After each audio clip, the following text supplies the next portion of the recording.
Welcome back to Lena's Romantasy collection. You're about to listen to part 2 of the story where a grumpy neighbor turned out to be the Alpha King of North America. Stop! If you haven't listened to part 1 yet, where Piper puts a "Beware of Dog" sign on the Alpha's door and accidentally traps herself in his penthouse during a blizzard, pause this video right now. The link to part 1 is in the description and the pinned comment below. Trust me, you need to hear how they met to understand why a fat, orange cat is currently running the mafia. Go watch it, then come right back. For my returning listeners, we are jumping forward 13 months. Piper and Bastien are engaged. The pack loves her. Swish the cat tolerates everyone. But there is one big problem. Piper's brother, Thomas. He is planning the wedding, and he has no idea that the groom is a werewolf. Will the secret come out? Will Thomas survive the truth? And what happens when a rival alpha decides to crash the ceremony? Make sure you're subscribed and have that notification bell turned on, because this wedding is about to go off the rails. Let's dive into part 2. Chapter 1. The wedding planner from Hell Life with a Werewolf King was surprisingly normal, provided you ignored the occasional howling at the moon and the fact that the grocery bill for meat was higher than most people's mortgage. Piper Delaney sat at her kitchen island, her head resting on a stack of linen samples. "Ivory," she mumbled into the marble, "cream, eggshell, bone. Bastien, they are all white. Why are there 50 shades of white?" Bastien Mercier, the alpha of the North American Coalition and currently the man chopping vegetables for dinner, chuckled. "Pick the one that matches the snow," he suggested, his French accent thick with amusement. "Since you insisted on a winter wedding." "I insisted on a winter wedding because I look good in faux fur," Piper corrected, lifting her head. "And because Swish refuses to wear a tuxedo in the summer heat." As if summoned, Swish the orange tabby cat jumped onto the counter. He walked directly across the expensive linen samples, leaving a trail of paw prints, and sat down in front of Bastien. Bastien sighed, put down his knife, and handed the cat a piece of high-grade salmon. "You spoil him?" Piper accused. "He's a tyrant." "He is the beta of this household," Bastien replied gravely. "I simply pay the bills." It had been 13 months since the "Beware of Dog" incident, 13 months since Piper found out her grumpy neighbor was a shifter. It had been a year of bliss, bickering, and Bastien sneaking into her office to leave coffee and kisses. But now they were 4 days away from the February wedding, and the stress was real. Not because of the wolves. The pack adored Piper ever since she fixed the ventilation system in the pack house, but because of Thomas. Piper's phone rang. Incoming call. Thomas, the dictator. "Don't answer it," Bastien warned. "He will ask about the centerpieces again." Piper answered it. "Hello, brother." "Piper!" Thomas's voice was frantic. "I'm at the venue. The florist says wisteria is out of season. Do we pivot to orchids? Or do we go bold with red roses? Also, Patricia thinks the ice sculpture of Swish is too much, but I think it's iconic. Thoughts?" Piper rubbed her temples. Thomas had appointed himself the man of honor and wedding planner. He didn't know Bastien was a werewolf, he just thought Bastien was eccentric, French, and obscenely rich, which Thomas respected. "Thomas," Piper said, "no ice sculpture. And tell Patricia to stop micromanaging the cake." "Listen," Thomas lowered his voice, "I'm just trying to make this perfect. You're marrying a billionaire. The press is going to be there. We can't have it looking like a backyard BBQ. By the way, Bastien's family from Europe, are they really coming? The guest list just doubled. Who are these people? The Council of Elders. They sound like a cult." Piper froze. She looked at Bastien. The council. The governing body of the European wolves. They were old, traditional, and they hated humans. They were coming for the Audit, a pre-wedding inspection to ensure the human queen wasn't a liability. "They're extended family," Piper lied. "Very old-fashioned, just don't make eye contact with them, okay?" "Weird," Thomas noted. "Okay, gotta go. The DJ wants to know if Who Let the Dogs Out is banned. I told him yes." Piper hung up and looked at Bastien. The humor faded from his face. His golden eyes darkened. "They are arriving tomorrow." Bastien said quietly. "Elder Beatrice. She is difficult." "Difficult like Thomas?" Piper asked. "Difficult like a hurricane with teeth," Bastien corrected. "She does not believe a human can lead. She is coming to find a flaw, Piper. She wants to stop the wedding." Chapter 2. The Audit. The next morning, the penthouse felt different. The cozy, warm atmosphere was replaced by a chill that had nothing to do with the Chicago winter. Piper was dressed in her armor, a sharp navy blazer, tailored trousers, and heels that clicked with authority. She stood by the fireplace, checking her watch. "Stop pacing," Bastien said.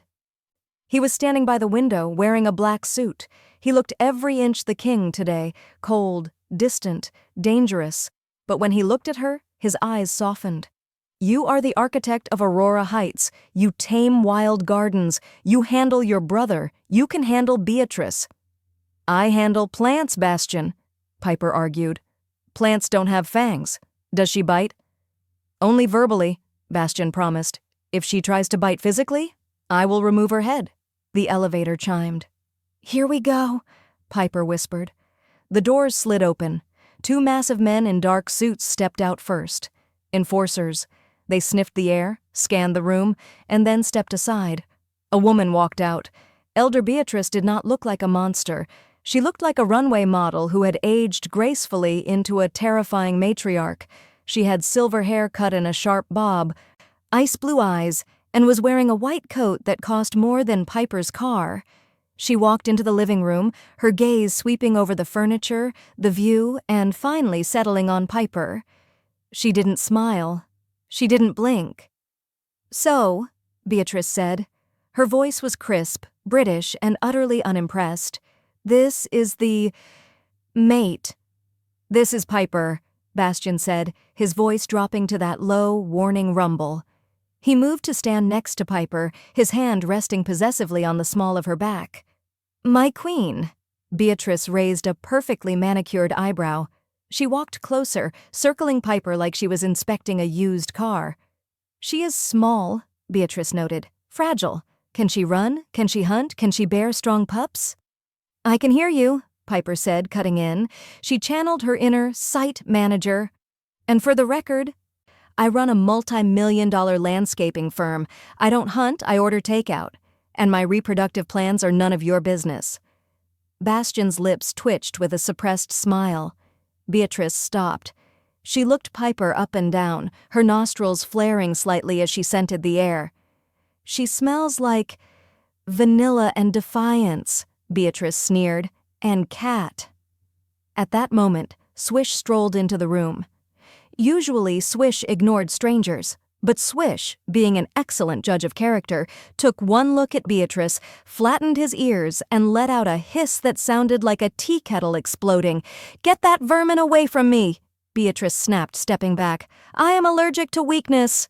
"Swish's family," Piper said firmly, stepping between the cat and the wolf elder. "And he's the only one here allowed to hiss in my living room. If you want to stay, Beatrice, you'll be polite, to me and the cat." The room went silent. The enforcers looked nervous. Nobody spoke to an elder like that. Beatrice's eyes flashed, not human blue, but a sudden, violent violet.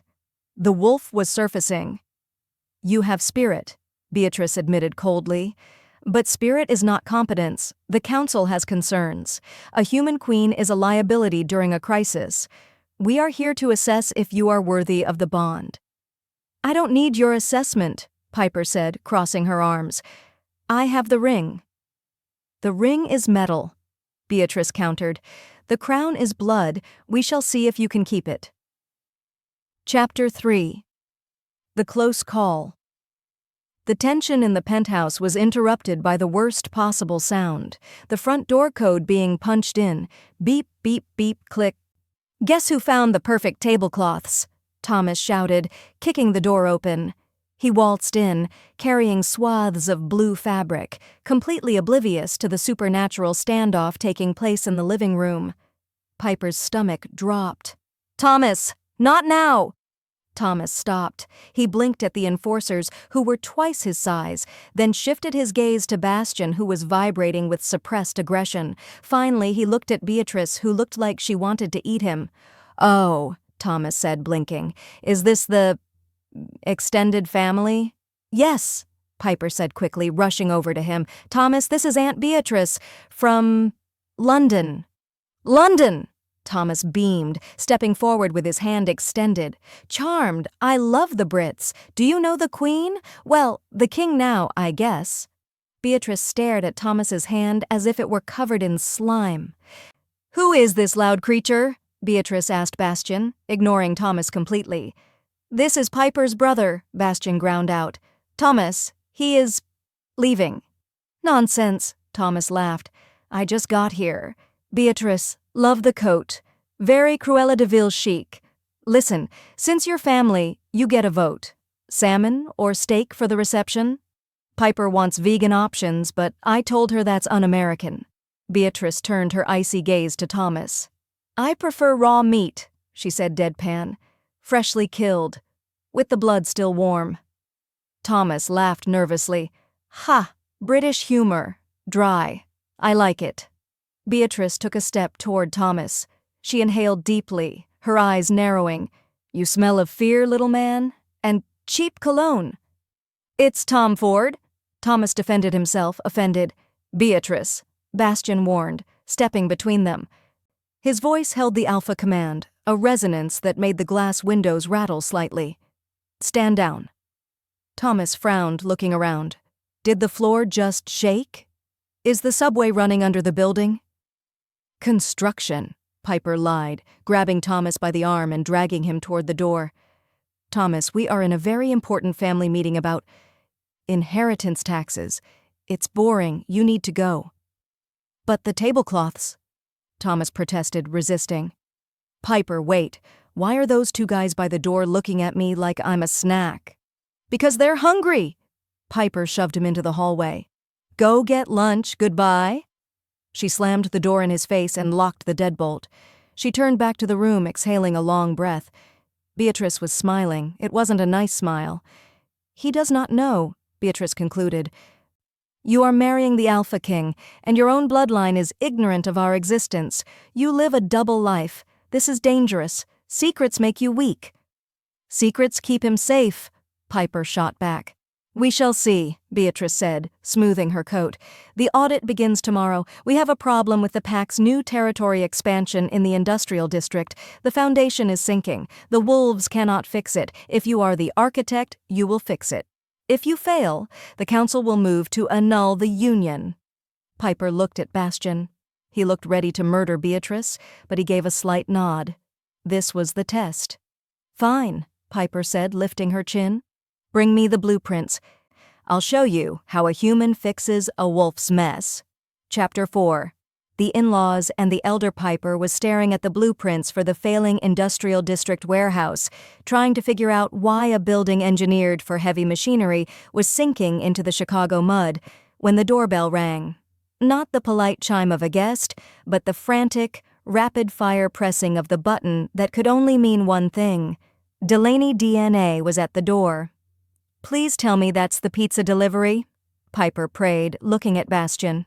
Bastien, who was sitting on the sofa pretending to read a financial report while actually keeping a death stare on elder Beatrice across the room, sniffed the air. "It smells like suntan lotion and cheap airport coffee," he analyzed. "And anxiety." "Mom and Dad," Piper gasped. "They weren't supposed to fly in from Florida until next week." Beatrice, who was sipping herbal tea as if it were poison, looked up. "More relatives? Is this a penthouse or a bus station?" Before Piper could answer, the door flew open. Piper really needed to change the code. Robert and Linda Delaney burst in, bringing with them a gust of cold air and an excessive amount of luggage. They were glowing with aggressive tans. Robert was wearing a Hawaiian shirt despite it being February, and Linda was holding a duty-free bag. "Surprise!" Linda squealed, dropping her bags and rushing to hug Piper. "We caught an early flight. We couldn't miss the tasting menu. Oh, look at this place. It's so glass." "Hi, Mom." "Hi, Dad," Piper said, hugging her mother while glancing nervously at Beatrice. "You're early." "We wanted to meet the fiancé," Robert boomed, walking past Piper and heading straight for Bastien. Robert was a retired dentist with a firm handshake and zero volume control. "You must be the French guy. Bastien, right? I'm Bob. Hope you have good dental hygiene. European dental work is hit or miss." Bastien stood up, towering over Robert. Usually, this was the moment people cowered, but Robert just slapped Bastien on the arm. "Nice grip," Robert laughed. "You work out? You look like you wrestle bears." "Occasionally," Bastien said dryly, shaking Robert's hand carefully so as not to crush it. "It is a pleasure, Robert. Welcome to my home." "And who is this?" Linda asked, spotting Beatrice sitting by the fireplace looking like an ice sculpture. "Is this your grandmother?" The temperature in the room dropped 10 degrees instantly. "I," Beatrice said, her voice cutting through the air like a razor, "am Elder Beatrice. I am not a grandmother. I am a council member." "Oh, like the HOA?" Linda nodded sympathetically. "We have a terrible council in our condo complex in Boca. They fined us for having the wrong color wind chimes. I feel your pain, honey." Beatrice looked at Bastien, her violet eyes flashing. "Get these humans out before I eat them." Bastien stepped forward, placing a hand on Linda's shoulder. He was charming, smooth, and terrified of a diplomatic incident. "Linda, Robert, you must be exhausted. Why don't I have my driver take your bags to the guest suite down the hall? We have a dinner reservation tonight. You can tell us all about wind chimes." "Sounds great," Robert beamed. "But first, where's the cat? I brought a water gun. Last time I saw Swish, he tried to detach my retina." Chapter 5. The Mud and the Sabotage. The next morning, Piper escaped the family chaos for something simpler, a failing construction site in the middle of a swamp. The test Beatrice had assigned her was no joke. The pack owned a massive distribution center in the industrial district. It was vital for their logistics and for moving sensitive pack assets. But the north corner of the foundation was sinking, cracking the concrete. Beatrice stood on the edge of the muddy pit, wearing pristine rubber boots that probably cost more than the excavator parked nearby. 2 large enforcers stood guard. Bastien was there too, but Beatrice had forbidden him from speaking. "The wolves say it is a curse," Beatrice said, gesturing to the mud. "They say the land rejects us. If you are to be queen, you must solve what the pack cannot." Piper adjusted her hard hat. She ignored the curse talk and looked at the ground. She walked through the mud, checking the drainage pipes and the grade of the slope. "It's not a curse," Piper muttered, kneeling down to examine a fractured pipe. "It's physics." She pulled out a laser level. She spent 20 minutes measuring the stress points. Bastien watched her, his arms crossed, pride radiating off him in waves. He loved when she went into work mode. "Here," Piper pointed to a cluster of pylons near the riverbank. "The water table is high, yes, but look at this erosion pattern." She climbed down into the ditch, ignoring the mud splattering her jeans. She grabbed a shovel and dug around the base of the main support beam. Clang. The shovel hit something that wasn't dirt. Piper cleared the mud away. Wrapped around the concrete piling was a thick, rusted chain attached to a winch system that had been buried underground. The winch was pulling the piling sideways, deliberately undermining the foundation. "It's not sinking," Piper announced, standing up and wiping mud from her cheek. "It's being pulled. This is sabotage." Beatrice narrowed her eyes. "Sabotage? Someone installed a tension rig down here," Piper explained, pointing. "It's timed to tighten slowly. Who has access to this site?" Bastien growled, stepping forward. "Only the construction crew and the subcontractors." "Then one of your subcontractors is working for an enemy," Piper concluded. "This isn't bad luck. It's an attack. Physics doesn't lie, Beatrice. People do." Beatrice looked at the chain, then at Piper. For the first time, the sneer vanished. "You found in 20 minutes what my enforcers missed in 2 months," Beatrice admitted grudgingly. "Your enforcers were looking for magic." Piper shrugged, climbing out of the pit. "I was looking for a screw-up. It's an engineer thing." Bastien walked over, ignoring the mud, and kissed her hard on the mouth right in front of the elder. "Brilliant," he whispered against her lips. "Dirty, but brilliant." "I expect a bonus," Piper grinned. "We have a traitor," Beatrice interrupted, her voice cold. "If someone sabotaged the foundation, they are trying to weaken the pack before the wedding." Chapter 6. The Engagement Dinner.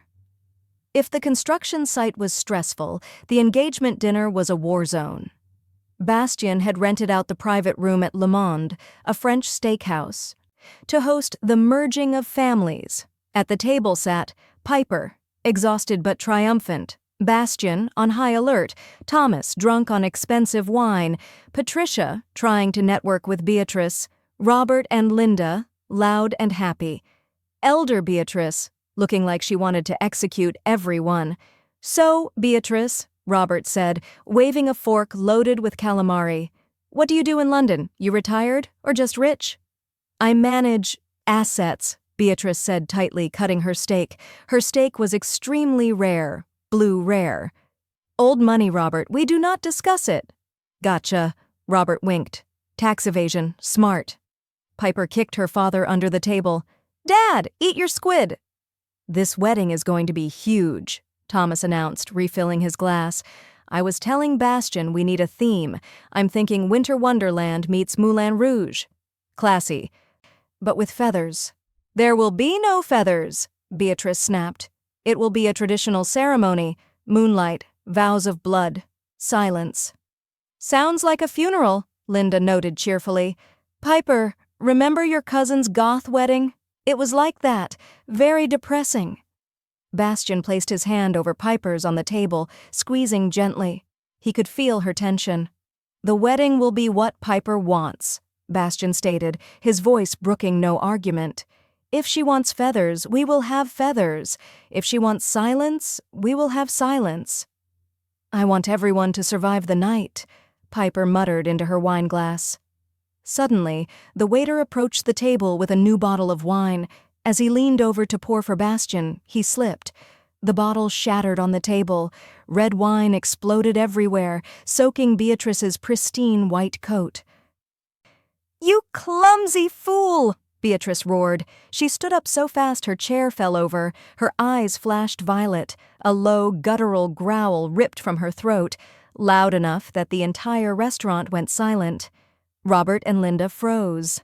Thomas dropped his fork. Beatrice looked ready to lunge at the terrified waiter.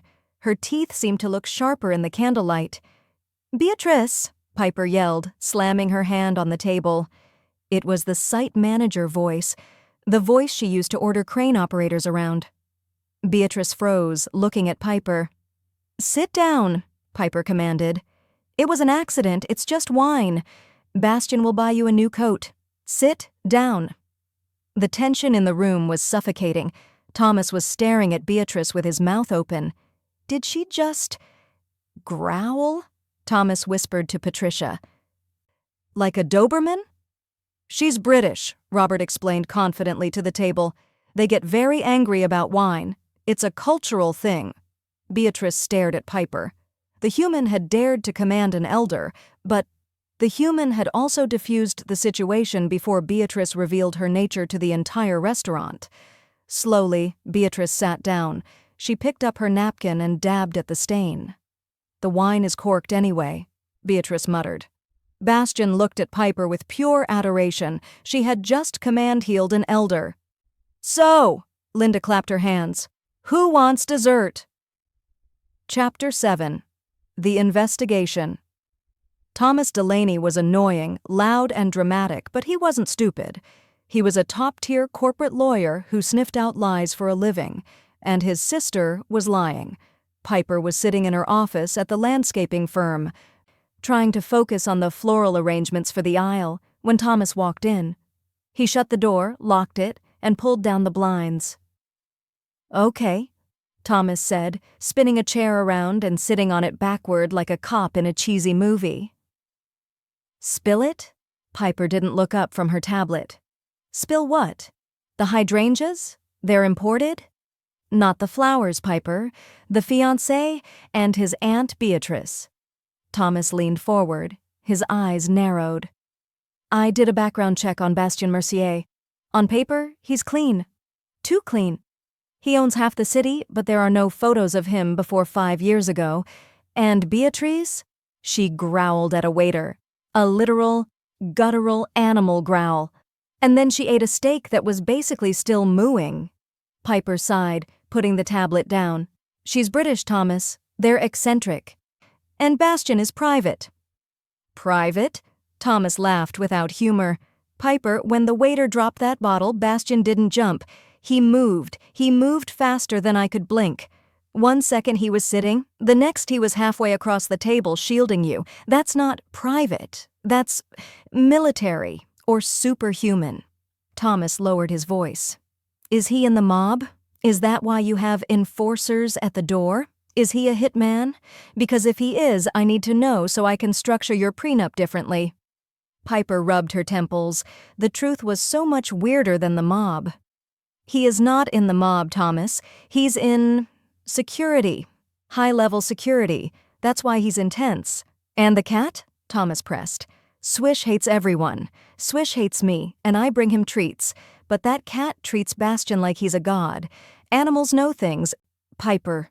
You're reading too much into it. Piper stood up. We have a venue walkthrough at the Botanical Gardens in an hour. Are you coming, or are you going to keep interrogating me? Thomas stood up, straightening his suit. He looked at her with genuine worry. I'm coming, but I'm watching him, Piper. If he's dangerous, I don't care if he can snap me like a twig. I'm taking him down. Piper's heart squeezed. Thomas was annoying, but he was the best brother in the world, and she was about to give him a heart attack. Chapter 8. The Glass House. The Chicago Botanical Gardens had rented out their largest conservatory for the wedding ceremony. It was a massive cathedral of glass and steel, filled with exotic ferns and towering palms. It was warm, humid, and perfect. Bastien met them there. He looked tense. His eyes were scanning the perimeter of the gardens, tracking movement that Piper couldn't see. The glass is thick, Bastien noted, tapping a pane. Bulletproof? It's a greenhouse, Bastien, not a bunker, Piper said, linking her arm through his to calm him down. Relax, Beatrice isn't here. Beatrice is the least of our problems, Bastien murmured, kissing the top of her head. My scouts found fresh scent markers near the river. Rogues. Rogues? Thomas asked, popping up from behind a fern holding a clipboard. Is that a band? Are we hiring a band called the Rogues? Bastien stiffened. Thomas, I didn't see you. I'm stealthy, Thomas said, adjusting his glasses. So Bastien, security. Piper tells me you're a bodyguard type. Who did you guard? The president? Beyoncé? Something like that, Bastien deflected. They walked deeper into the conservatory. The air was thick with the scent of jasmine and damp earth. Suddenly, Bastien stopped. He grabbed Piper's arm, pulling her behind him. Stay back, he commanded, his voice changing, dropping into that alpha rumble. What? It's just a gardener, Thomas said, pointing to a man standing by a large ficus tree. The man turned around. He wasn't a gardener. He was wearing a cheap, ill-fitting suit, and his eyes were yellow, not contact lens yellow, animal yellow. Hello, Mercier, the man sneered. He had a scar running down his jaw. Nice venue, lots of glass, nowhere to hide. Gavin, Bastien growled. The sound wasn't human. It vibrated in Piper's chest. You are trespassing. This event is private. Private? Gavin laughed. It's a public garden, Mercier.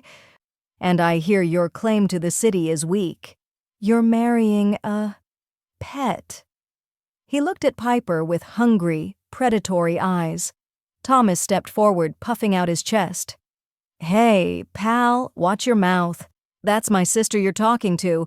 Who do you think you are? Gavin looked at Thomas and laughed. And here's the spare. Lunch. Gavin whistled. From behind the ferns, 4 other men emerged. They didn't look like catering staff. They looked like predators. They moved with a loping, hunched gait. Bastien, Piper whispered, terrified. There are too many. Get behind me, Bastien ordered. He began to unbutton his cuffs. Thomas, take Piper, run to the exit. Now." "I'm not leaving you to fight 5 guys," Thomas yelled, grabbing a heavy metal candlestick from a display table. "I did Krav Maga for 2 weeks. Let's get him." "Thomas, you idiot." "Run!" Piper screamed, but it was too late. Gavin lunged. Chapter 9. The Reveal. The fight was fast and brutal.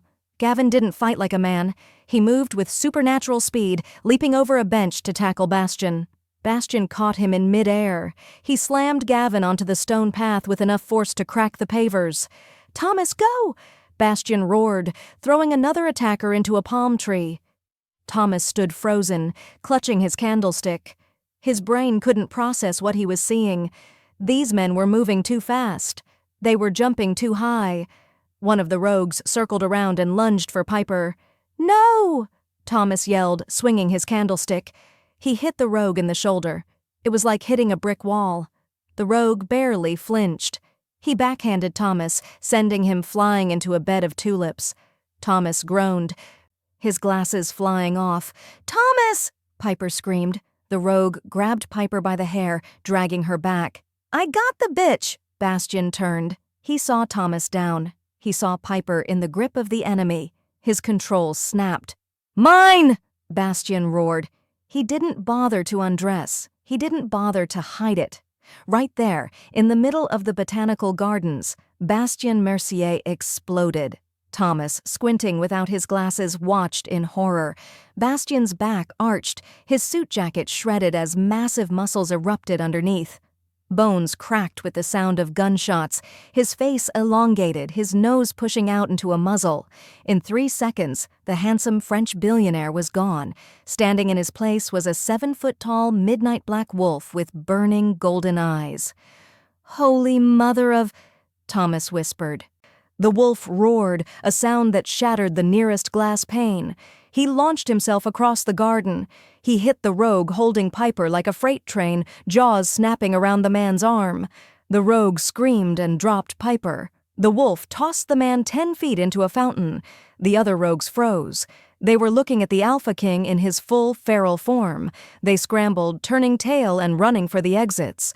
The wolf stood over Piper, chest heaving, teeth bared, dripping saliva and blood. He looked terrifying. A monster from a nightmare. Piper wasn't scared. She reached up and touched his snout. "Good boy." The wolf huffed, nudging her cheek to check for injuries. Then a thud. Piper and the wolf turned. Thomas was standing up. He had found his glasses. He put them on. He stared at the giant wolf. He stared at his shredded suit. He stared at Piper, petting the monster. "He's a dog," Thomas whispered, his face draining of all color. "You're marrying a dog." "Wolf," Piper corrected gently. "He's a werewolf, Thomas." Thomas looked at Bastien. Bastien looked at Thomas and let out a low, awkward woof. Thomas's eyes rolled back in his head. His knees buckled. He fainted, collapsing face first into the tulips with a soft thump. The wolf looked at Piper. "Well," Piper sighed, stroking Bastien's fur. "At least he didn't scream." Chapter 10. The Getaway Driver. Waking up Thomas was not a graceful process. Piper slapped his cheeks. "Thomas, wake up. We have to go before the actual security guards show up and ask why there is a naked billionaire in the tulips." Thomas groaned, his eyes fluttering open. He looked up at the glass ceiling of the conservatory. "I had the craziest dream," he mumbled, adjusting his crooked glasses. "We were at the venue, and Bastien turned into a giant dog, like a Clifford-sized dog, and he ate a guy." "It wasn't a dream," a deep, gravelly voice said from the shadows behind a large fern. Thomas sat up bolt upright. He looked toward the voice. Bastien stepped out. He had shifted back to human form. He was currently wearing a spare tablecloth, ivory linen, wrapped around his waist like a toga. He was covered in sweat, dirt, and a little bit of rogue blood. He looked like a Greek god who had just survived a bar fight. "You're naked," Thomas squeaked. "My clothes did not survive the shift," Bastien stated with dignity. "We need to leave. Now." "He's a werewolf," Thomas whispered to Piper, pointing a shaking finger at Bastien. "He's Teen Wolf, Twilight, Underworld. He's a thing." "He's my fiancé," Piper said, grabbing Thomas's arm and hauling him to his feet. "And right now he's a felony waiting to happen. Move." They sprinted to the parking lot. Piper took the keys to her yellow Jeep. Bastien squeezed into the back seat, still clutching his tablecloth. Thomas sat in the passenger seat, staring straight ahead, hyperventilating. Piper peeled out of the botanical gardens just as sirens wailed in the distance. The car ride was silent for exactly 3 minutes. Then Thomas turned around in his seat to look at Bastien. "So," Thomas said, his voice high-pitched, "does this happen every time you get angry? Like the Hulk? If we argue about the catering budget, are you going to eat me?" "I do not eat family," Bastien said, leaning his head back against the seat, looking exhausted. "And I have control. Usually, those men, they touched Piper." "Right," Thomas swallowed. "They touched Piper. You went, poof, wolf, big teeth, got it." Thomas turned back to face the road. He was quiet for another 10 seconds. "Do you have a tail?" "Thomas!" Piper yelled, swerving slightly. "I need to know, Piper. I'm planning a wedding for a canine. Do I need to buy him a chew toy instead of a ring? Does he have fleas? These are valid questions." Bastien let out a low growl from the back seat. It wasn't a human sound. It was the sound of a large predator vibrating against the leather seats. Thomas faced forward instantly. "Okay, no tail questions. Copy that." Chapter 11, The PowerPoint Presentation. Back at the penthouse, the interrogation continued. Bastien had showered and put on clothes, thank God. He sat on the sofa, looking human and composed, though his eyes were still flashing gold occasionally. Piper sat next to him, holding his hand. Thomas paced the room. He had poured himself a very large whiskey. "Okay," Thomas said, gesturing with his glass. "Let's review the data. You are a werewolf. You are the king of werewolves. Your aunt Beatrice is presumably also a werewolf, which explains why she eats her steak raw and hates me." "She hates everyone," Bastien corrected. "And the cat?" Thomas pointed at Swish, who was asleep on his usual spot, Bastien's lap. "The cat knew, didn't he?" "Swish has excellent instincts," Bastien said, stroking the orange fur. "Unbelievable!" Thomas threw his hands up. "The cat knew before the brother. I'm lower on the totem pole than a feline who licks his own butt." Thomas sat down on the coffee table, facing them. He looked at Bastien with intense curiosity. "Okay, rapid-fire round?" "Answer honestly." Bastien sighed. "Proceed." "Can you fetch?" "No." "If I throw a ball, will you want to fetch it?" "I will want to throw you off the balcony." Thomas nodded. "Fair. How about the moon? Do you howl at it, or is that a stereotype?" "We call to the moon," Bastien admitted. "It is a compulsion. On the full moon, we run, we hunt." "You hunt?" Thomas paled. "Hunt what? Hikers? Postmen?" "Deer," Piper interjected. "They have a private estate upstate. It's a preserve. No postmen are harmed." Thomas took a long sip of whiskey. "Okay, last question. The fleas, do you have them?" Bastien stood up slowly. He leaned over Thomas, bracing his hands on his knees so they were eye to level. "I am a billionaire, Thomas. I have a skincare regimen that costs more than your car.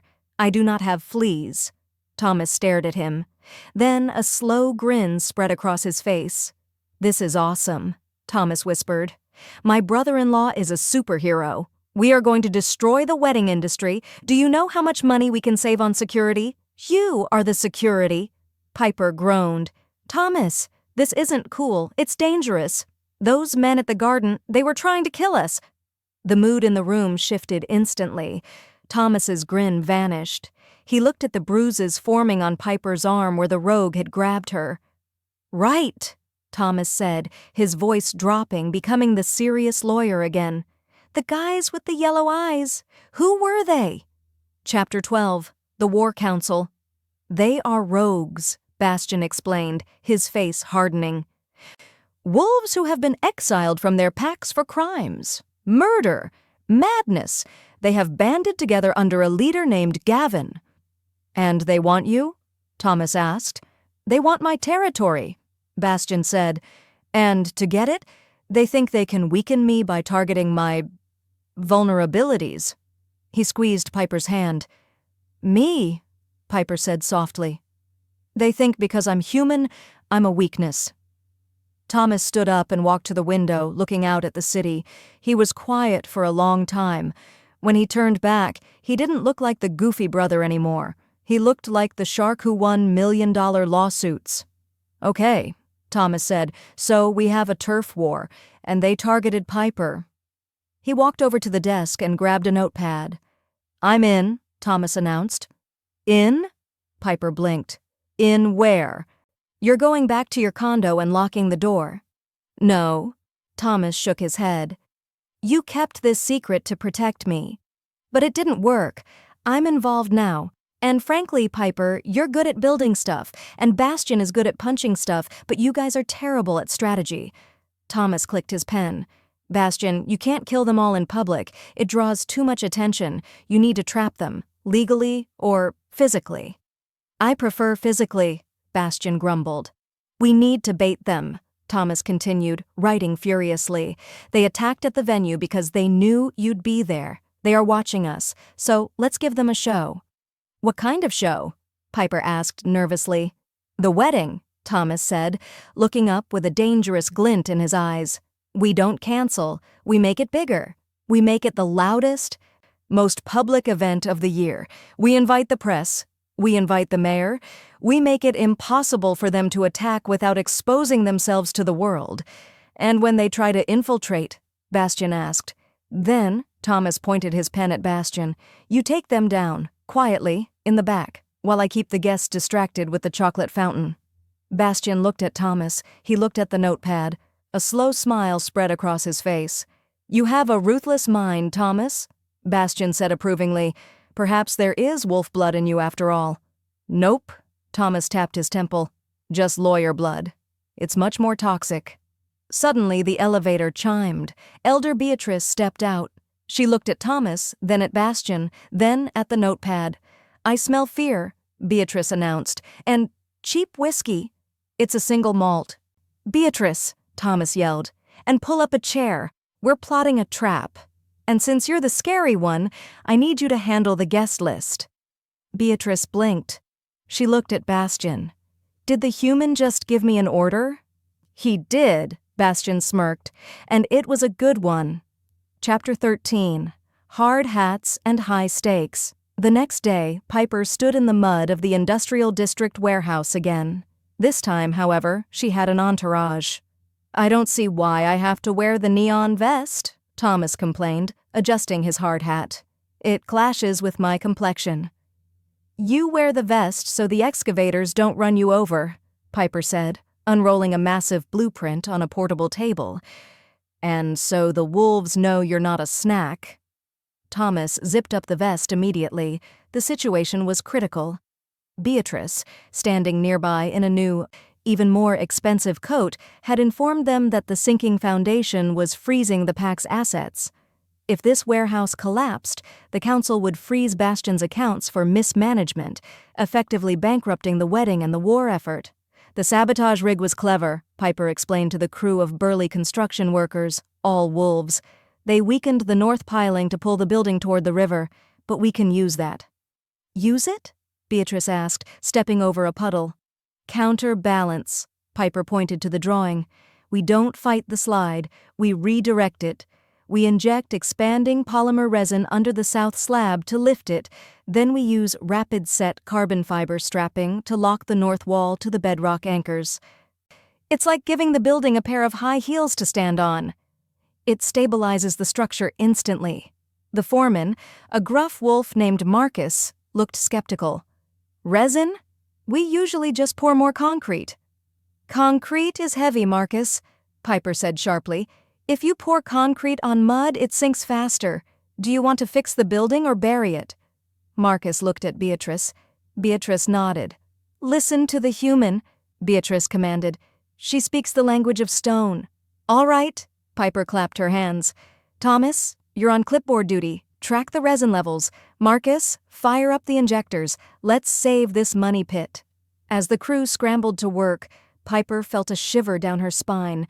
It wasn't the cold wind off the river, it was that feeling of being watched again. She looked up at the catwalks of the shadowy warehouse. Nothing. "Bastien is patrolling the perimeter," Thomas whispered, noticing her look. "He's got enforcers everywhere. We're safe." "I hope so," Piper muttered, "because if this resin tank explodes, we're all going to be statues." Chapter 14. The Trap. 2 hours later, the sun had set. The warehouse was lit by portable floodlights, casting long, eerie shadows. The resin injection was working. The laser levels showed the building was stabilizing. Piper was down in the main pit, checking the pressure gauges on the helical piers. "Pressure holding at 3,000 psi, she yelled up to Thomas. "Copy that," Thomas yelled back, giving a thumbs up from the safety of the main floor. Suddenly, the floodlights cut out. The warehouse plunged into total darkness. The hum of the generators died. "Power failure?" Thomas's voice echoed, sounding nervous. "Marcus? Did you kick the plug?" Silence. Then a scream. Not from Thomas, but from one of the Wolf crew members on the roof. Thud. A body hit the floor nearby. "Bastien!" Piper reached for her radio. Static. They were being jammed. "Piper!" Thomas screamed. "Get out of the pit! They're inside!" Yellow eyes appeared in the darkness above her. Not one pair, 3. The rogues had bypassed the perimeter. They weren't here to destroy the building. They were here to finish the job Gavin started. "There she is!" A raspy voice hissed from the catwalk. "The architect!" A rogue dropped from the ceiling, landing in the mud 5 feet from Piper. He shifted partially, claws extended, teeth bared. Piper didn't have a gun. She didn't have claws. She had a wrench and a very dangerous piece of construction equipment. "Don't come closer," Piper warned, her voice shaking, but her hand steady on the release valve of the resin tank. "Or what?" the rogue sneered, stepping forward. "You'll hit me with a ruler." "No," Piper said. "I'll renovate you." She cranked the valve of the high-pressure resin hose. Hiss! A jet of expanding polymer foam, the stuff used to lift concrete slabs, shot out of the nozzle at 800 psi. It hit the rogue square in the chest. The rogue roared, trying to claw it off, but the foam expanded instantly, hardening within seconds. It glued his arms to his chest. It glued his legs together. The force knocked him backward against the foundation wall, where the foam cemented him to the concrete. "It's quickset," Piper noted dryly. "You have about 3 seconds before you're a permanent fixture." 2 more rogues dropped down. They looked at their trapped comrade, then at Piper. They snarled and lunged. Piper scrambled up the muddy embankment. She grabbed a lever on the wall, the release for the gravel chute she had rigged earlier to backfill the hole. "Thomas! Now!" she screamed. Thomas, up on the control deck, didn't hesitate. He slammed his fist onto the manual override button. Crash! 2 tons of crushed gravel poured from the overhead hopper. It rained down on the pit, burying the 2 rogues up to their necks in stone before they could reach her. Piper stood panting, covered in mud, holding her wrench like a weapon. "Physics," she whispered. "It's a bitch." Chapter 15. Feral. The warehouse doors were ripped off their hinges. It wasn't the wind. Bastien Mercier tore into the building. He was in human form, but only barely. His eyes were blazing suns of golden rage. His canines were fully extended. He was covered in blood, none of it his own. "Piper!" His roar shook the dust from the rafters. He had felt her fear through the bond. He had heard the scream. He thought he was too late. He saw the darkness. He smelled the rogue scent. His mind snapped. "I'm here!" Piper yelled, waving her flashlight from the bottom of the pit. "I'm okay! Bastien, I'm okay!" Bastien didn't stop moving. He blurred, moving with supernatural speed up the stairs. He reached her, grabbing her shoulders, his claws digging into her jacket. He was scanning her frantically, checking for blood, for breaks, for bites. "Did they touch you?" he snarled, his voice a distorted, demonic vibration. "Did they draw blood?" "No," Piper said, putting her hands on his face. He was trembling violently. The wolf was trying to take over, trying to kill everything in the room to ensure safety. "Bastien, look at me! Look at me!" "I will kill them," he gasped, his eyes darting to the pit where the rogues were trapped in foam and gravel. "I will tear them apart piece by piece." He moved to jump over the railing to finish them. "Stop!" Piper ordered. "Sit!" Bastien froze. The command cut through the feral haze. He looked at her, his chest heaving. "They are trapped," Piper said calmly. "They can't move. We need them alive. We need to know where Gavin is. If you kill them now, we lose the intel."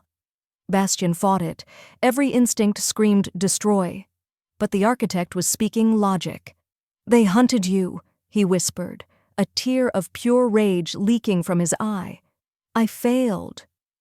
"You didn't fail," Piper said softly. She pulled his head down and pressed her forehead against his. "I handled it. I'm the queen, remember?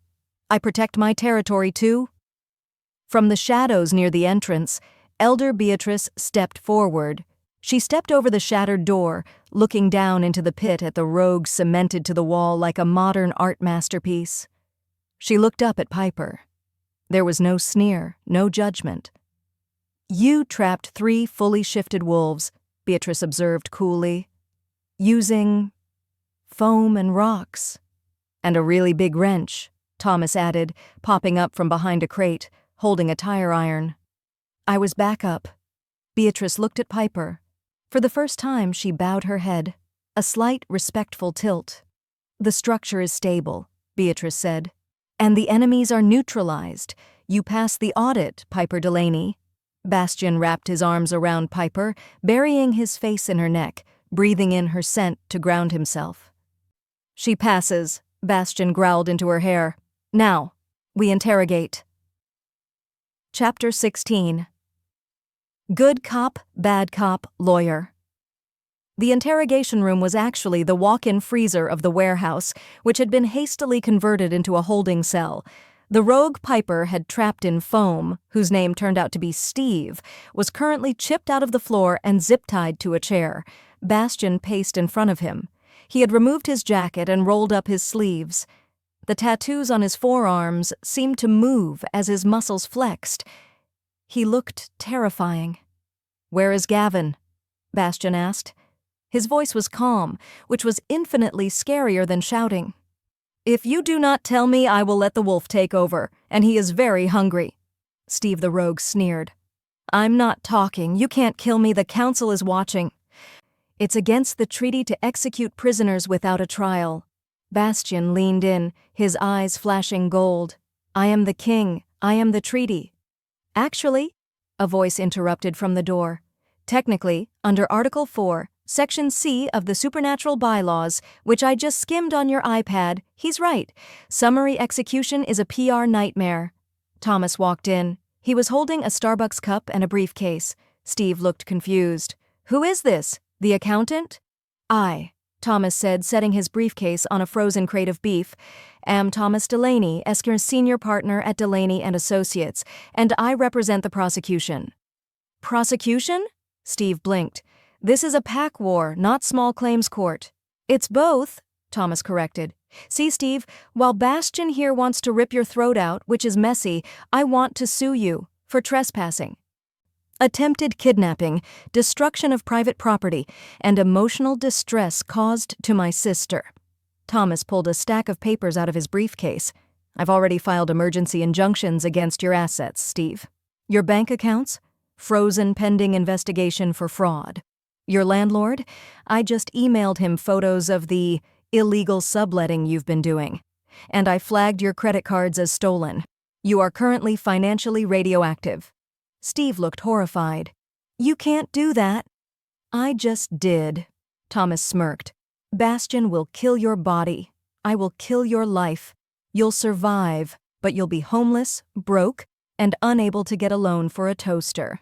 Bastien stepped back, crossing his arms, looking impressed. "He is vicious." "So," Thomas leaned in, sipping his latte, "here is the plea deal. You tell us Gavin's plan for the wedding.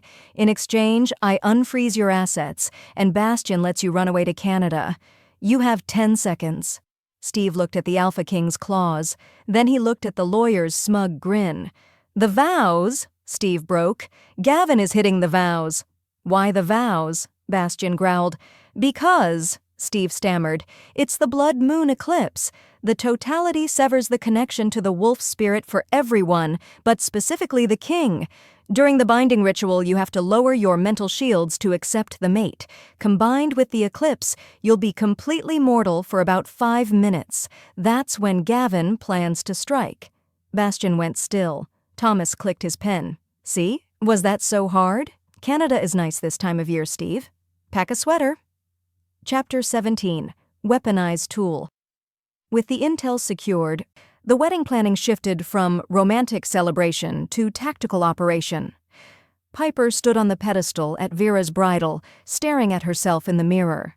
The dress was magnificent, a sleek modern silhouette with a dramatic train and long lace sleeves. It was elegant, regal, and cost more than Piper's college tuition. It fits perfectly, Beatrice said. The elder was sitting on a velvet couch, sipping champagne. Surprisingly, Beatrice had insisted on coming. Even more surprisingly, she had excellent taste. It's tight, Piper noted, twisting to see the back. Can I run in it? You will not need to run, Beatrice said firmly. We have tripled the perimeter guard and... Beatrice stood up and walked over to Piper. She reached into her massive designer tote bag and pulled out a shimmering silver object. It was a dagger. Thin, razor-sharp, with a hilt encrusted in sapphires that matched Piper's engagement ring. This, Beatrice whispered, sliding the dagger into a hidden sheath sewn into the folds of the skirt, is for the vows. Piper touched the hidden pocket. You want me to carry a weapon down the aisle? A queen does not rely solely on her king, Beatrice said, her violet eyes serious. Gavin thinks you are a weakness because you are human. He thinks you will stand there and scream while Bastien is vulnerable. Show him he is wrong.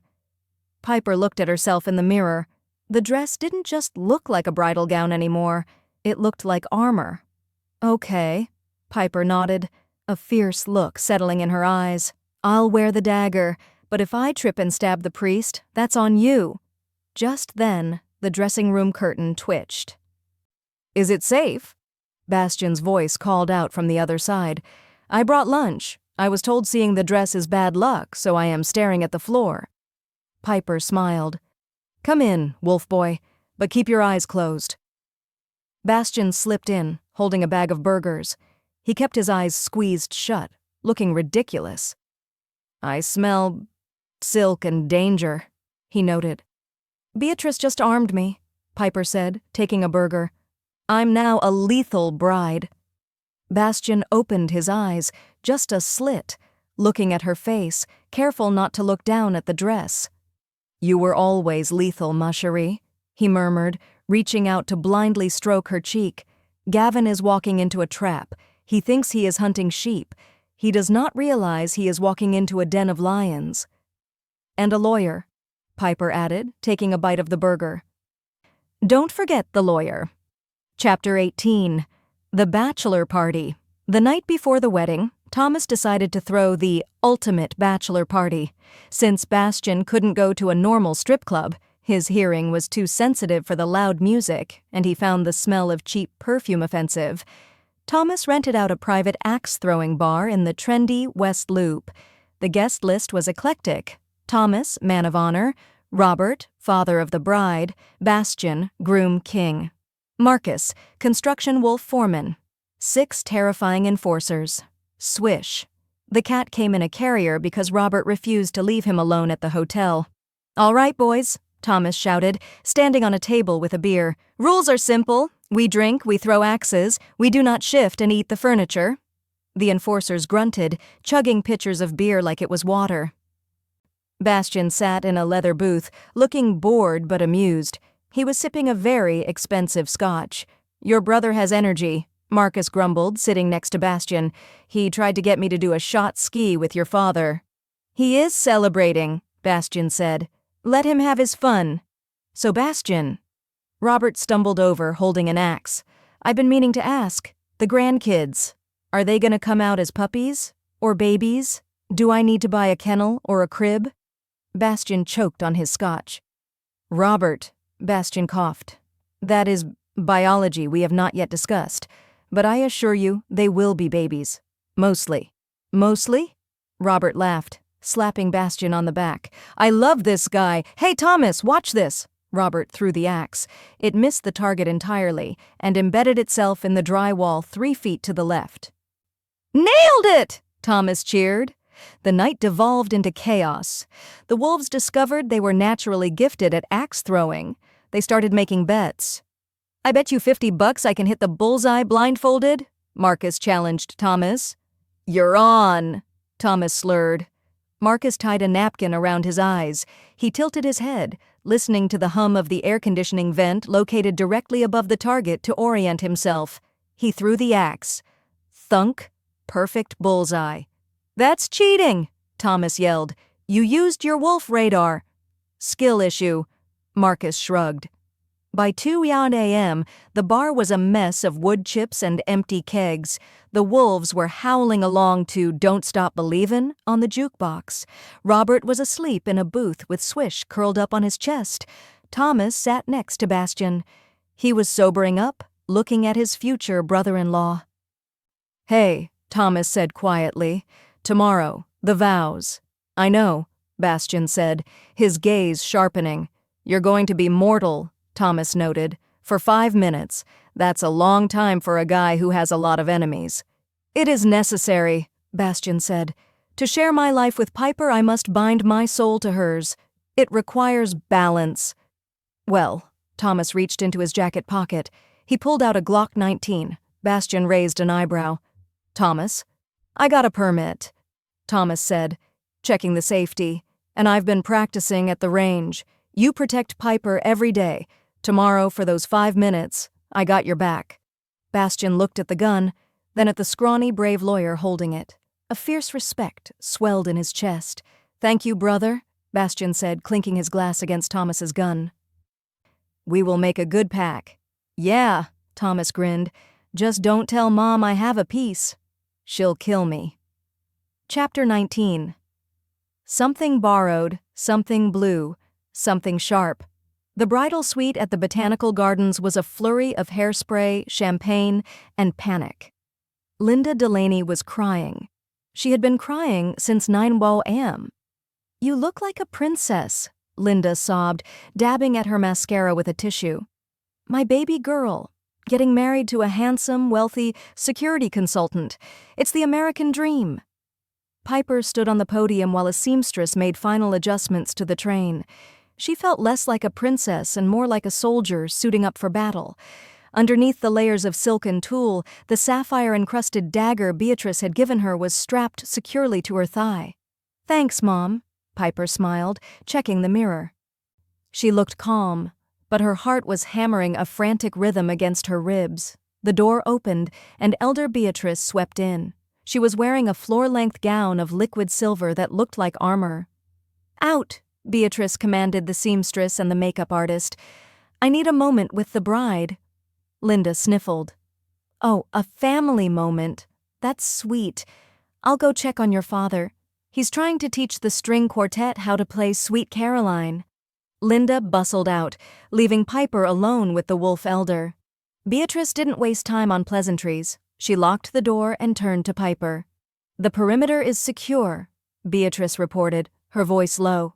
Marcus and his team are stationed in the trees. The enforcers are disguised as catering staff, but the eclipse begins in 20 minutes. The moment the moon turns red, Bastien's power will vanish. You will have a 5-minute window where he is just a man. 5 minutes, Piper repeated, taking a deep breath. We can hold them for 5 minutes. Beatrice walked over and adjusted Piper's veil. Her cold, sharp features softened slightly. You are human, Beatrice said. You are fragile, but you have the mind of a builder. Tonight, do not try to be a wolf. Be the architect. If they attack, you change the environment. You control the ground. I know, Piper said, touching the hidden pocket in her dress. I'm ready. Beatrice nodded. She reached into her clutch and pulled out a small, vintage flask. Drink, Beatrice ordered. It is scotch. Aged 30 years. It will steady your hands. Piper took a swig. It burned pleasantly. Thanks, Aunt Beatrice. Do not call me Aunt, Beatrice snapped, taking the flask back. But you look adequate. For a human. It was the highest compliment Piper was ever going to get. Chapter 20. The Long Walk. The conservatory was transformed. Thousands of white orchids hung from the glass ceiling, and candles lined the stone aisle, casting a warm, flickering glow. The guests were a bizarre mix. On the left side, the Delaney family and friends, accountants, dentists, and neighbors from Florida wearing tropical prints. On the right side, the pack. Men and women in dark, impeccably tailored suits, sitting perfectly still, staring straight ahead with predatory intensity.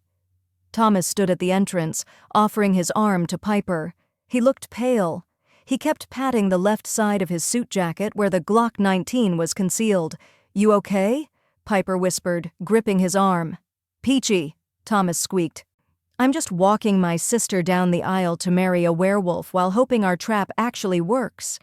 If Gavin doesn't show up, I rented these security guards for nothing. At least the cat isn't here. He refused to get in the carrier, so he's guarding the hotel room. Just a normal Saturday." "Good," Piper said. "One less diva to worry about. Just don't shoot the priest." "No promises," Thomas warned. "Father O'Malley moves fast." "At least the cat isn't here. He refused to get in the carrier, so he's guarding the hotel room." "Good," Piper said. "One less diva to worry about. Normal Saturday." The music started. Not Sweet Caroline, thank God, but a haunting, beautiful cello melody. They stepped out. Every head turned. Piper didn't look at the guests. She looked at the end of the aisle. Bastien stood at the altar. He took her breath away. He was wearing a tuxedo of midnight blue velvet. His hair was pushed back, revealing the sharp angles of his face. He stood with his hands clasped behind his back, his posture rigid. But his eyes were locked on her, burning with a golden intensity that made the candlelight seem dim. He wasn't looking at her like a groom. He was looking at her like she was the only gravity in the universe. As she got closer, she saw the tension in his jaw. He was scanning the shadows, his ears twitching slightly. He was the king guarding his territory, even at his own wedding. Thomas deposited her at the altar. He leaned in to Bastien. "Sector 4 is clear," Thomas whispered. "And you look good. Nice velvet." "Thank you, Thomas," Bastien murmured. "Nice bulge." "Is that the gun, or are you just happy to see me?" Thomas choked back a laugh and stepped aside to take his place as man of honor. Piper took Bastien's hands. They were warm and strong. "You look," Bastien started, his voice rough. "Dangerous." "That's the look I was going for," Piper smiled. The priest, a nervous older man named Father O'Malley, cleared his throat.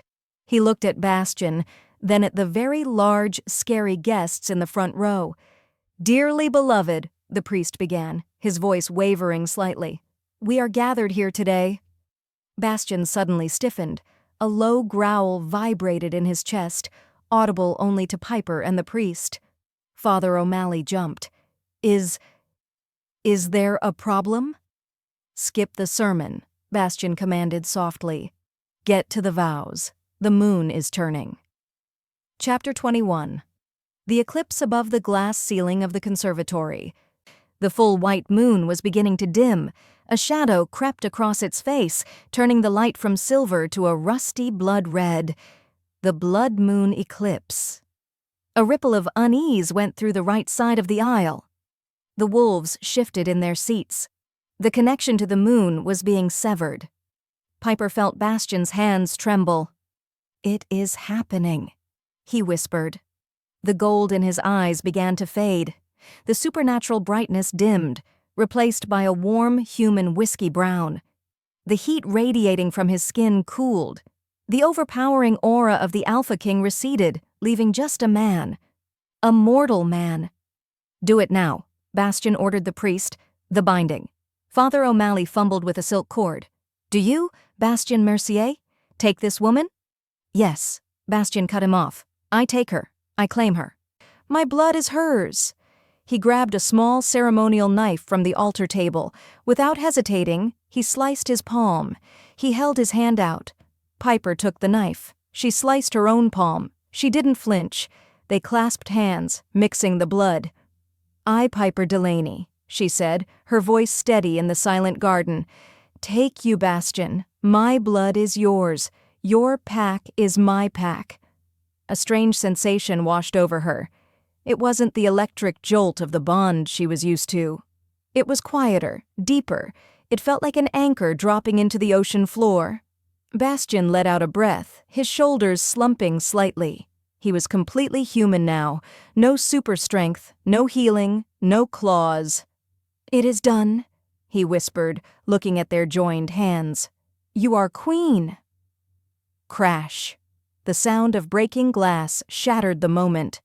High above them, a panel in the conservatory roof exploded inward. Ropes dropped from the steel beams. Dark figures rappelled down, landing on the stone path with heavy thuds. At the same time, the side doors burst open. "Now!" a voice screamed. Gavin stepped out from the shadows of the orchid display.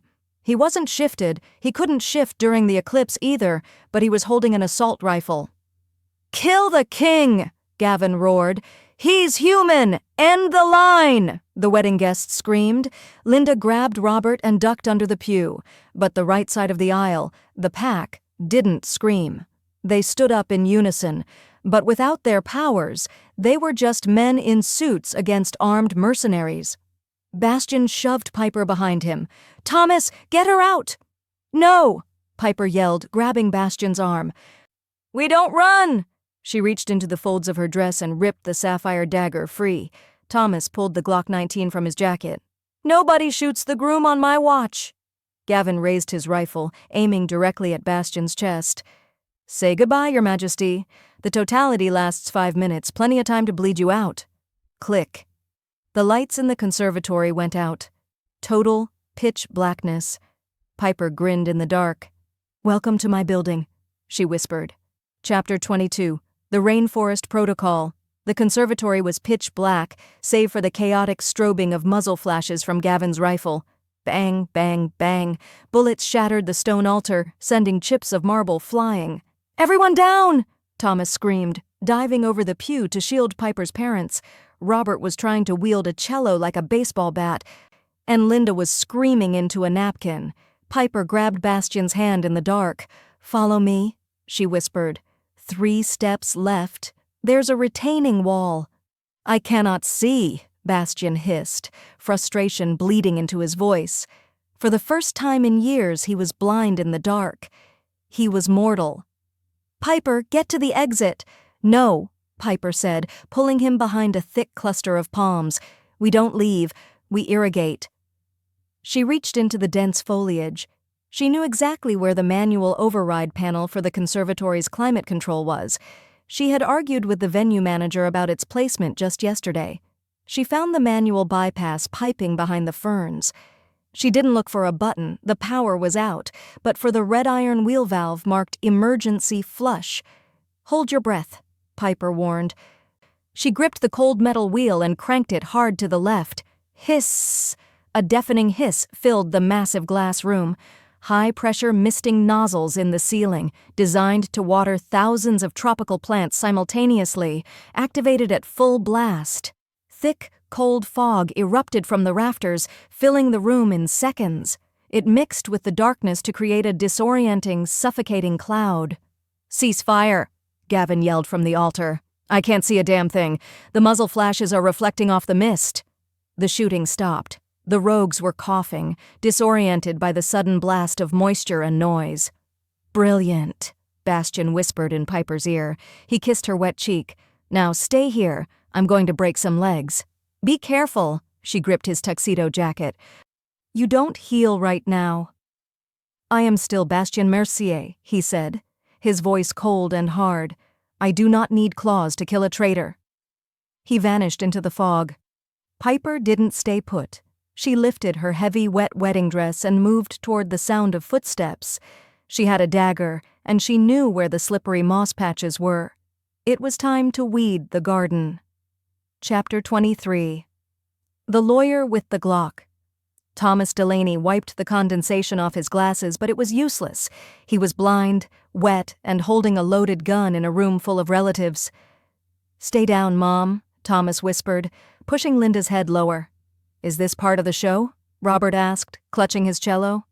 "Is this immersive theater?" "No, Dad, it's a hit squad," Thomas hissed.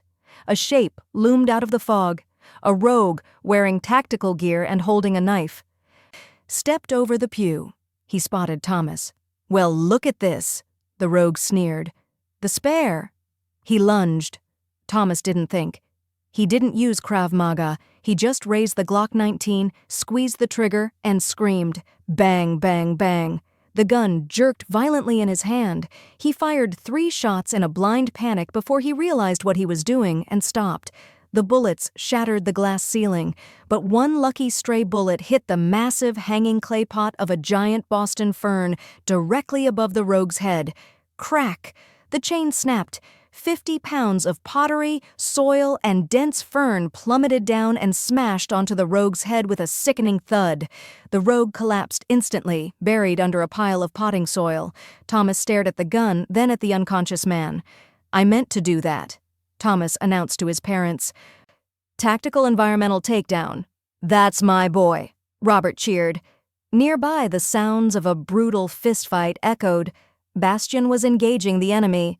Without his wolf strength, Bastien was relying on pure technique. He ducked a punch from a mercenary, used the man's own momentum to flip him into a stone fountain, and then elbowed another in the throat. But there were too many of them. Gavin emerged from the mist, looking like a demon. He swung the butt of his rifle, catching Bastien in the ribs. Crack! Bastien grunted, doubling over. He was human. Bones broke easily. Gavin kicked him in the chest, sending him sprawling onto the wet stone steps of the altar. "Look at you," Gavin laughed, racking the slide of his rifle. "The great Alpha King, bleeding like a stuck pig."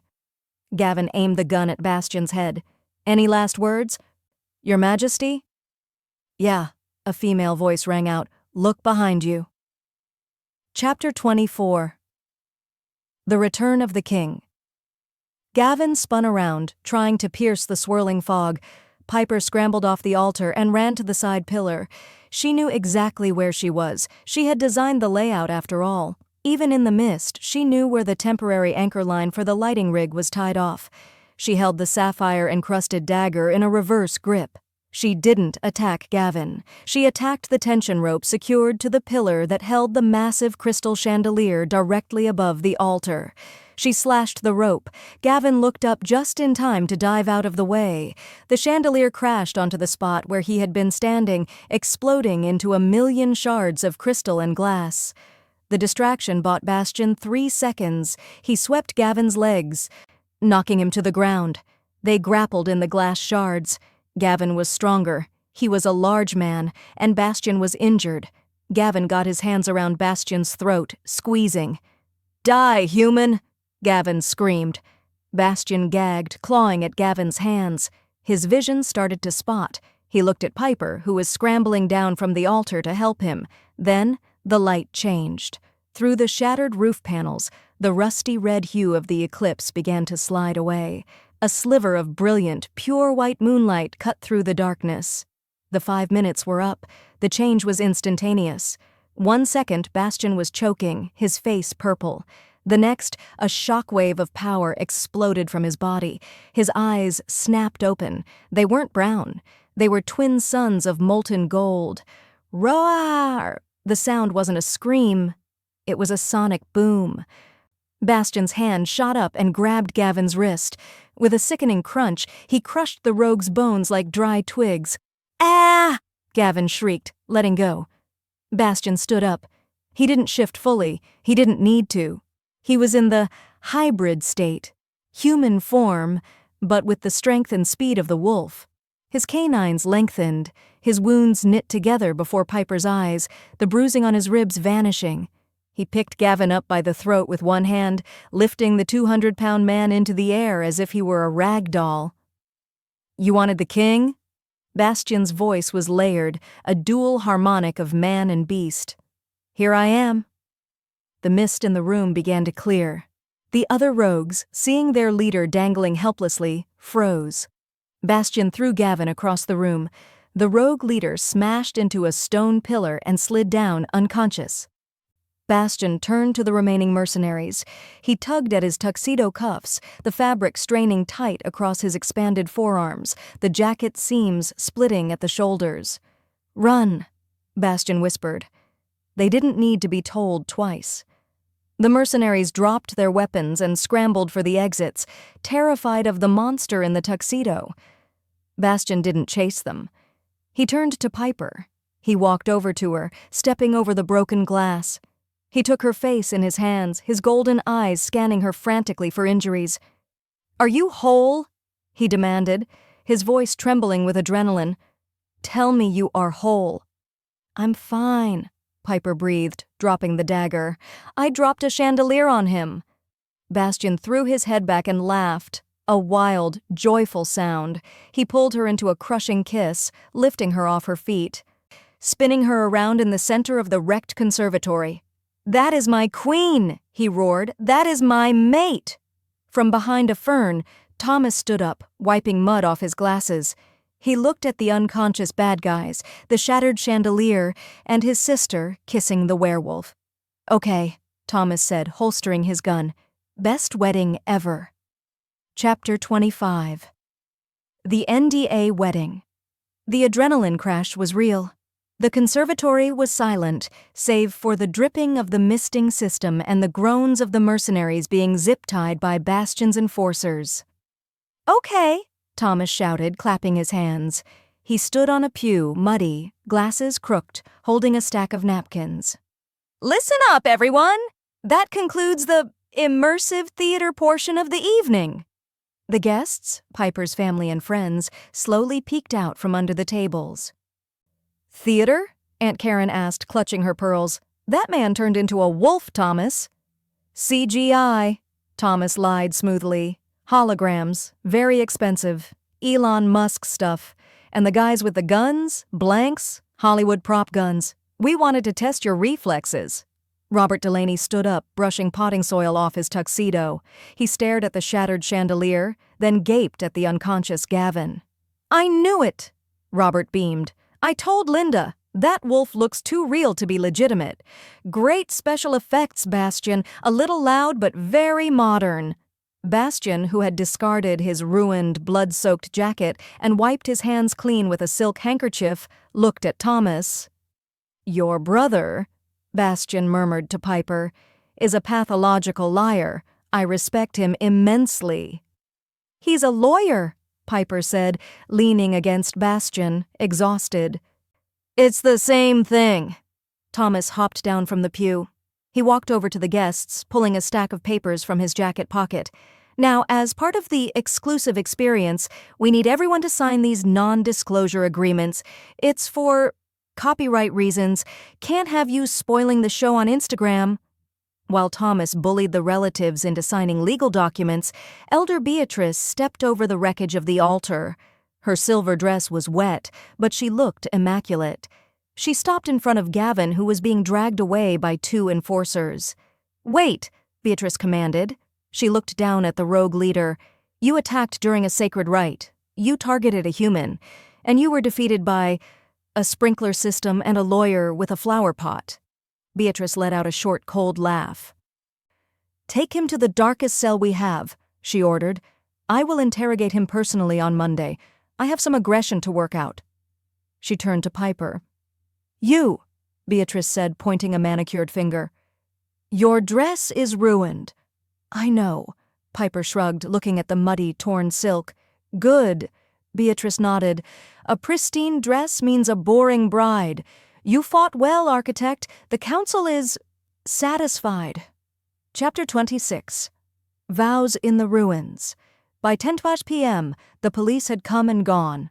Thomas handled them with the same story about an immersive theater pyrotechnic malfunction involving prop guns. The guests had been bussed to the reception hall for drinks, and the rogues were in custody. The conservatory was empty. Just Piper, Bastien, and Father O'Malley, who was sitting on a bench drinking communion wine straight from the bottle. "Father?" Bastien asked gently. Father O'Malley jumped. I saw things. I saw a man become a beast. I saw a cat attack a SWAT team member. It was a metaphor for the duality of man, Thomas whispered to the priest, patting his shoulder. Just go with it, Padre. Finish the job, and there's a huge donation to the Church Restoration Fund coming your way. Father O'Malley stood up, straightening his vestments. He looked at the wrecked altar, the shattered glass, and the couple standing in the mist. Right, the priest said shakily. Where were we? Piper and Bastien stood amidst the debris. Bastien took Piper's hands. His palms were healed, but hers still had the faint cut from the ceremony. I don't have a ring, Bastien realized, patting his shredded pocket. I took it from Thomas before the ceremony. It must have been lost when Gavin threw me across the altar. I don't need a ring, Piper said, looking up at him. Her hair was a mess, her makeup was running, and she had never felt more beautiful. I have the scar, and I have the king. Bastien's eyes softened, glowing with a warm, steady gold. Piper Delaney, he said, his voice rough with emotion. You are the chaos in my order. You are the architect of my heart. I promise to protect you, to hunt for you, and to never complain when you bring stray cats into our bed. Piper laughed, tears spilling over. Bastien Mercier, she replied. I promise to keep your secrets, to build you a home, and to always have a beware of dogs sign ready.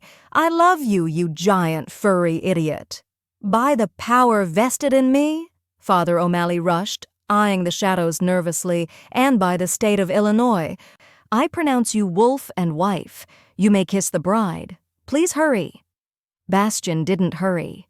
He pulled Piper close, wrapping his arms around her ruined dress, and kissed her with a passion that made the destruction around them fade away. Thomas cheered, firing his empty Glock into the air. Click, click. Mazel tov, Thomas yelled. Chapter 27. The Morning. After the sun rose over a very quiet penthouse, Piper woke up in her own bed, the only piece of furniture that hadn't been destroyed in the last 6 months. Her body ached, but it was a good ache. She turned over. Bastien was asleep beside her. He was lying on his stomach, arm thrown over his head, and sleeping directly on Bastien's back was Swish. Piper smiled, the Alpha King and the Beta Cat. She slipped out of bed and walked into the living room. It was a disaster of wedding gifts. Half-opened suitcases, and leftover cake. Sitting at the kitchen island, drinking coffee, was Beatrice. Good morning, Beatrice said, not looking up from her tablet. Your brother is currently negotiating a settlement with the Botanical Gardens for the roof. He is terrifyingly competent. Thomas is good at cleaning up messes.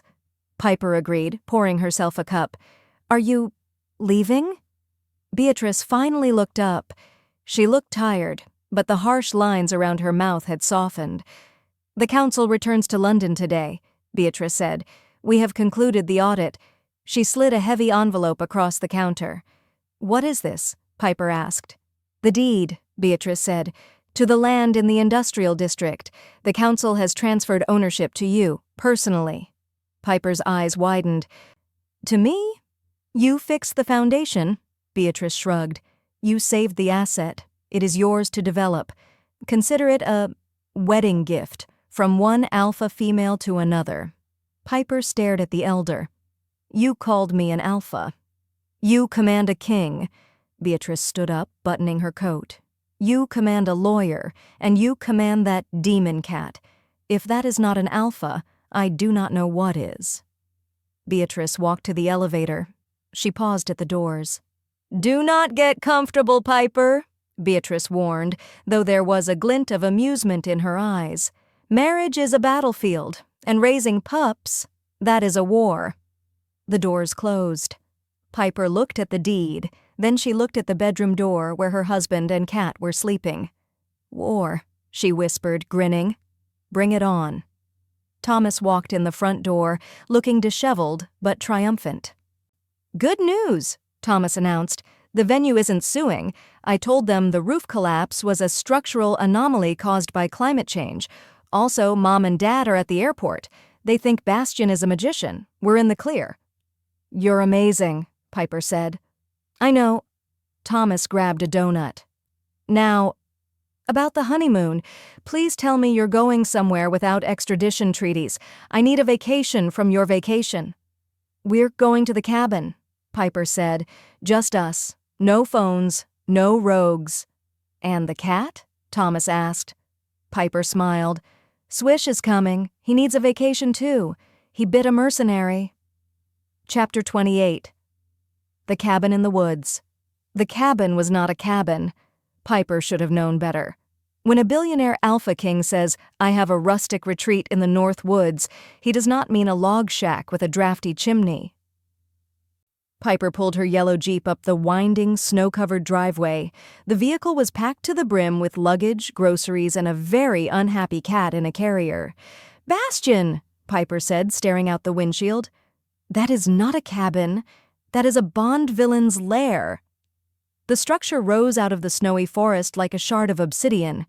It was all black timber and floor-to-ceiling glass, cantilevered over a frozen waterfall. It looked sleek, modern, and impregnable. It is private, Bastien said from the passenger seat. He looked relaxed for the first time in months. He was wearing jeans and a flannel shirt, a look that did dangerous things to Piper's heart rate. No neighbors for miles. No cell service. We are deep in the Wisconsin wilderness. My enforcers are patrolling the outer perimeter 5 miles out. You won't see them, but they are there. Inside the wire, it is just us. Romantic, Piper deadpanned. She parked the Jeep. As soon as the engine cut, the silence of the forest rushed in. It was profound. No sirens, no construction, no Thomas yelling about tablecloths. Open the carrier, Bastien warned, before he eats the mesh. Piper unzipped the carrier in the back seat. Swish shot out like a fuzzy orange cannonball. He landed in the snow, paused, shook his paws with a look of absolute disgust, and sprinted for the front door of the house. He hates nature, Piper noted. He is a city cat, Bastien agreed, grabbing the bags. He prefers his birds on a screen. They walked up to the massive front door. Bastien didn't use a key. He placed his hand on a biometric scanner. Beep. Welcome, Alpha. The door slid open silently. Inside, the house was warm, smelling of cedar and wood smoke. A fire was already crackling in the massive stone hearth, remote-activated, obviously. Thomas packed us a honeymoon survival kit, Piper said, dropping her bag on the sofa and pulling out a box Thomas had shoved into her hands as they left. She opened it. Inside were 2 cans of bear spray, a family-sized box of condoms, a laminated card titled, What to Do If Bastien Goes Feral, a Lawyer's Guide, a bag of catnip labeled For Swish or Bastien Try It Out. Bastien picked up the laminated card. Step 1, he read aloud, throw a stick. Step 2, run. Step 3, sue his estate. Bastien chuckled, a low, rumbling sound. I am going to miss him. Don't lie, Piper grinned, walking over to him. I am not lying. Bastien pulled her into his arms. He defended the pack. He is family. Annoying, loud, litigation-obsessed family. But family. He kissed her forehead.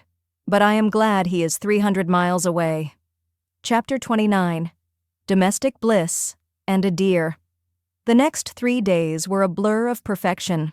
For the first time in their relationship, there was no threat, no rogues, no counsel, no audits. Just the snow, the fire, and each other.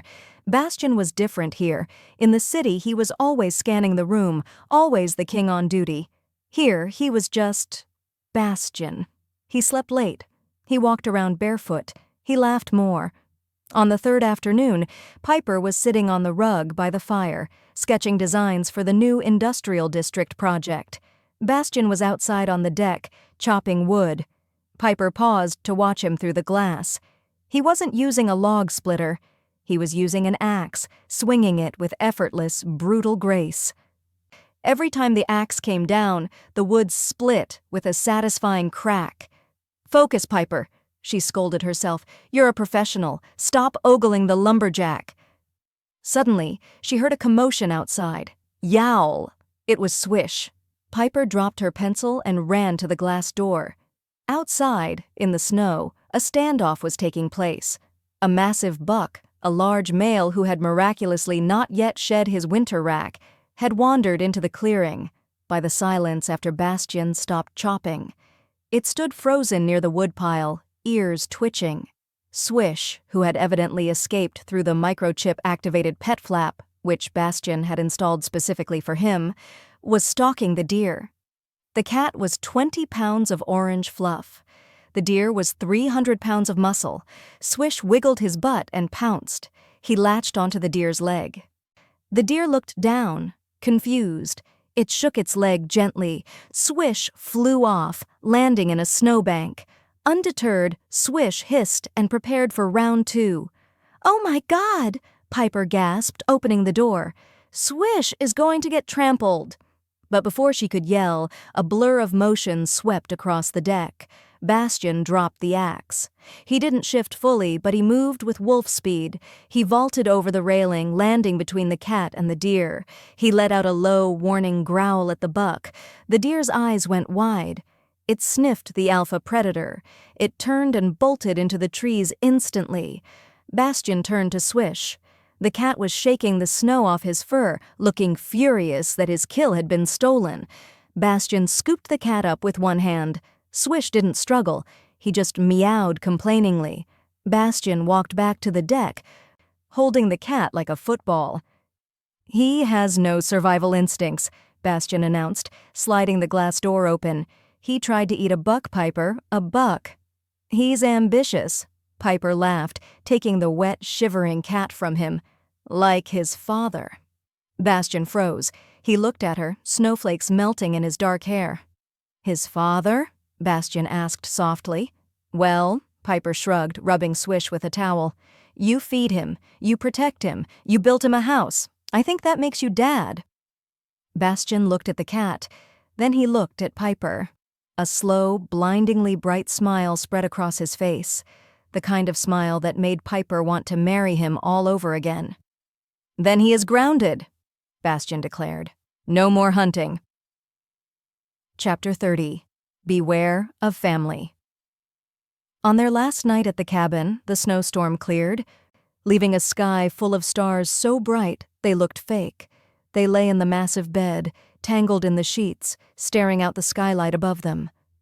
"I don't want to go back," Piper whispered, tracing the line of Bastien's tattoo on his chest. "I like this bubble. I like just being us." "We are not going back to the same life," Bastien reminded her, his arm tightening around her. "We go back as partners. The council respects you, the pack fears you, and Thomas has legally bound your enemies." Piper laughed. "True, but it's going to be loud and busy." Bastien turned on his side, propping his head up on his hand. He looked down at her, his expression serious. "Piper, there is something I want to ask." Piper's heart skipped a beat. "What?" "The deed to the land Beatrice gave you." "The warehouse?" "Yeah?" "I saw your sketches by the fireplace yesterday," Bastien said gently. "You aren't just stabilizing the foundation. You are redesigning the interior." Piper blushed. "I was just doodling. I thought, maybe it shouldn't just be a warehouse. It's near the river. It has great light. I thought, maybe a school?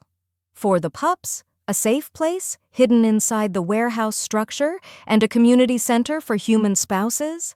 A place where the two worlds can mix safely without the outside world knowing." Bastien stared at her. His eyes swirled with gold. "A school," he repeated. "Is it stupid?" Piper asked nervously. "Does the pack not do schools?" "It is perfect," Bastien whispered. He leaned down and kissed her, deep and slow. "It is exactly what we need. You are building our future, Piper. Literally." He pulled back, resting his forehead against hers.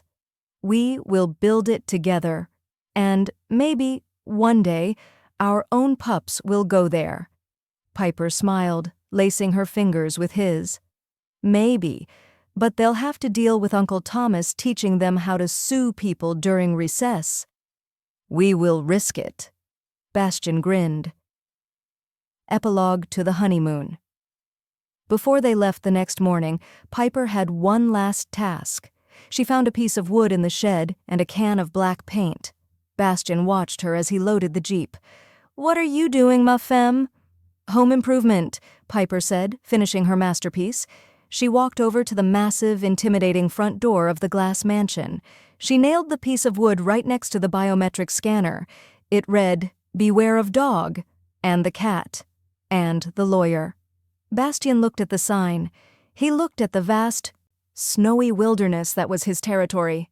He looked at the woman who had tamed him without ever trying to break him. "Perfect," the Alpha King said. He grabbed her hand, led her to the car, and drove them back to the city to start their wild, loud, beautiful life. Epilogue. 1 year later, December 31st. "Swish, stop eating the tinsel. That is a choking hazard." Piper chased the fat orange tabby cat across the living room of the penthouse. Swish, looking particularly round and smug, drifted around the corner with a string of silver garland trailing from his mouth. "He does not listen," Bastien observed from the kitchen. Piper stopped, putting her hands on her hips. "He listens to you. You're the alpha. Do something." Bastien walked into the living room. He was wearing a tuxedo, his tie undone, looking effortlessly regal. He held a tray of champagne flutes. "I am the alpha of wolves," Bastien corrected. "Swish is a cat. Cats recognize no gods." Bastien set the tray down and whistled. A sharp, commanding sound. Swish immediately spat out the tinsel and trotted over to Bastien, rubbing against his tuxedo trousers and purring like a chainsaw. Piper narrowed her eyes. "Traitor, both of you." The penthouse looked different than it had a year ago. The wall separating Piper's unit from Bastien's had been knocked down, professionally this time, not by claws, creating one massive, sprawling residence. It was filled with Bastien's sleek, modern furniture and Piper's chaotic jungle of plants. It was perfect. "Are you ready?" Bastien asked, walking over to her and handing her a glass of champagne. "Thomas and Patricia will be here in 10 minutes. And the rest of the Pack Council." "I'm ready," Piper said, smoothing down her dress. It was gold this year. "I have the appetizers ready, I have the playlist set, and I have a tranquilizer dart gun in case Thomas tries to give a speech." Bastien chuckled, kissing her forehead. "You are ruthless. I love it."